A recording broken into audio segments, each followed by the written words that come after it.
Hello everyone, and welcome back to our channel, where we dig deep into South Africa's political developments, exposing the truth behind headlines and holding our leaders to account. If you're new here, make sure to hit the like button, subscribe, and let us know your thoughts in the comments below. Your voice matters in shaping the conversation.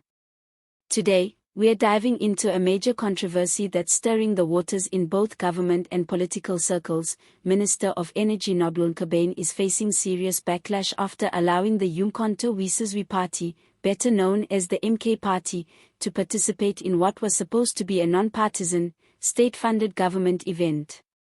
This has set off alarm bells within the ruling ANC and sparked a public debate about neutrality, loyalty, and the blurring lines between the state and party politics. To understand the gravity of this issue, let's first unpack what happened. The event in question was organized and funded by the government, that means taxpayer money, and was meant to serve all South Africans without favoring any political party. These types of events are typically framed around public service, unity, and development. But when attendees and political observers noticed that the MK Party was given a platform, questions started flying. Why was a breakaway political group, led by none other than Jacob Zuma, given space at a government function? And why was this done under the watch of a sitting ANC minister? Now, in case you need a quick refresher, the MK Party was born out of divisions within the ANC and has positioned itself as a political alternative, especially in KwaZulu-Natal. It draws heavily from Zuma's support base and has openly challenged ANC policies and leadership.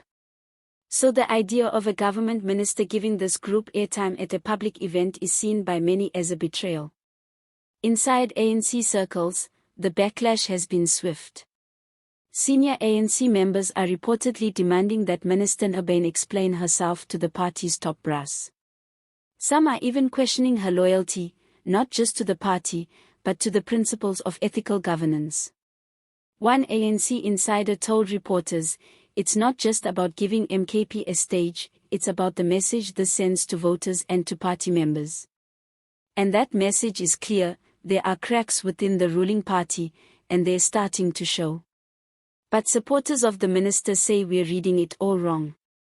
They claim the event was about inclusivity, about creating space for dialogue among different community voices. Nkabane's office hasn't issued a full public statement yet, but early messaging suggests she'll argue that her intentions were to foster unity, not division. Still, critics aren't buying it. They argue that you can promote inclusivity at the cost of neutrality, especially when you're using public resources. Let's talk about why this matters. In South Africa, ministers are constitutionally obligated to act impartially, especially at government-funded events. The state is meant to serve all citizens, regardless of their political affiliation. That's why political parties, particularly those in direct competition with the ruling party, shouldn't be given platforms at state functions. When this boundary is breached, public trust erodes. People start wondering, are their taxes being used to support political agendas? Is the government acting fairly? Or are ministers using their power to push personal or factional loyalties? Political analyst Sibusiso Khumalo put it plainly: allowing political parties to influence or participate in state functions undermines public trust and raises red flags about accountability. And this isn't just about a single event. It fits into a broader, troubling pattern of political tension in South Africa. The ANC and the MK Party have been at odds since the day the MKP was launched. Zuma's frequent public appearances, his attacks on President Cyril Ramaphosa, and his claims about corruption within the ANC have kept the political climate on edge. Now, with the 2026 general elections approaching, these tensions are set to intensify, and events like this only pour fuel on the fire. Observers are warning that this incident could deepen divisions within the ANC and create confusion among voters. Does the presence of the MKP at a government event signal a tacit endorsement? Or is this just another example of political opportunism dressed up as unity? Either way, the damage may already be done. Civil society groups are now calling for action. They want the presidency and parliament to introduce firm policies to keep party politics out of government events. They argue that unless the rules are made crystal clear, and unless breaches come with real consequences, we'll continue to see these kinds of ethical grey zones. And when the public sees ministers bending the rules, it invites cynicism and political disengagement.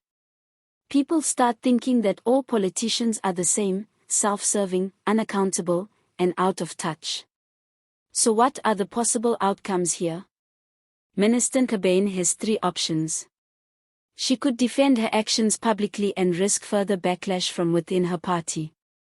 She could issue a public apology to try and ease tensions, though that might make her seem weak or guilty.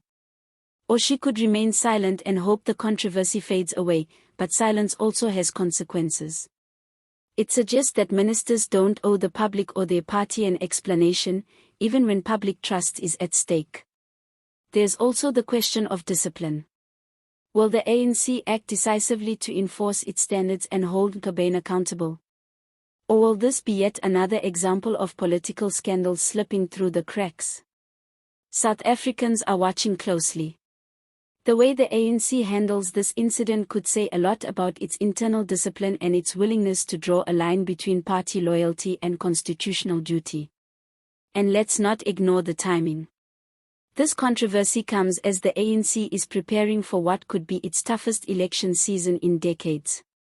With growing dissatisfaction around service delivery, unemployment, and corruption, the party can't afford public missteps that feed into narratives of dysfunction and disunity. Allowing a rival like the MKP to gain visibility at a government event, especially one led by a senior ANC figure, sends the wrong message. In the end, this incident isn't just about one minister or one event. It's about the principles that govern our democracy. It's about the ethical lines that must never be crossed. And it's about reminding those in power that they are ultimately accountable, not to their parties, not to their factions, but to the people of South Africa. Thank you so much for watching. If you found this video informative, don't forget to like, subscribe, and share your thoughts in the comments. Should Minister Nkabane face disciplinary action? Do you believe her intentions were honest, or was this a political blunder? Let us know below. Until then, stay informed, stay active, and as always, see you next time.